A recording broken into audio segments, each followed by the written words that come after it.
প্রিয় সপ্তম শ্রেণীর শিক্ষার্থীরা, তোমাদের আগামীকাল ষান্মাসিক সামষ্টিক মূল্যায়নের গণিত বিষয়ের যে মূল্যায়ন অনুষ্ঠিত হবে, এটার প্রশ্ন নিয়ে আলোচনা করছি। এখানে কাজ একের মধ্যে রয়েছে সাশ্রয়ী হই সঞ্চয় করি। এখানে এটা একটা জোড়ায় কাজ, জোড়ায় কাজের নির্দেশনা এটা একটু কষ্ট করে তোমরা পড়ে নিবে। এরপর এবার প্রত্যেকে নিজের খাতায় নিচের প্রশ্নগুলো উত্তর লিখো। যেমন সঞ্চয়ের হিসাব ছকাকারে লিখো। সংখ্যাগুলো কি ছকের মাধ্যমে সূচকাকারে প্রকাশ করা যাবে? ব্যাখ্যা দাও। ৩. ৫ মাসে তোমার সঞ্চয়ের পরিমাণ কত? ৪. তোমার পরিকল্পনা অনুযায়ী তা বাড়াই। এটা হচ্ছে একটা দলগত নির্দেশনা, এটা তোমরা পড়ে নিবে। এরপর প্রত্যেককে নিজের খাতায় এগুলো আনসার দিতে হবে। যেমন তৈরিকৃত মডেলটি কি ধরনের জ্যামিতিক আকৃতি চিহ্নিত করো। তৈরিকৃত মডেলটির আয়তন ও একটি তলের ক্ষেত্রফল নির্ণয় করো। তৈরিকৃত মডেলটির সম্পূর্ণ তলের ক্ষেত্রফল নির্ণয় করা সম্ভব কিনা উত্তরের সাপেক্ষে যুক্তি দাও। এই হলো বিষয়।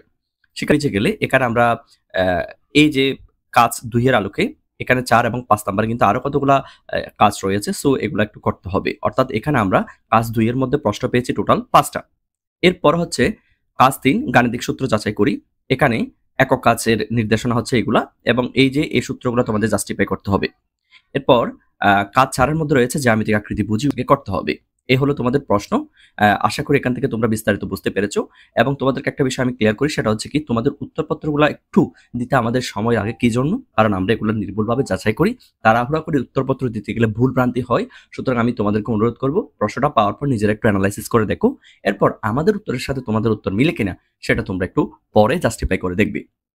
আশা করি বিষয়টা বুঝতে পেরেছো। শিক্ষার্থীরা তাহলে দ্রুত চ্যানেলটি সাবস্ক্রাইব করে আমাদের সাথে যুক্ত হয়ে যাও। ভালো থেকো। Best of luck.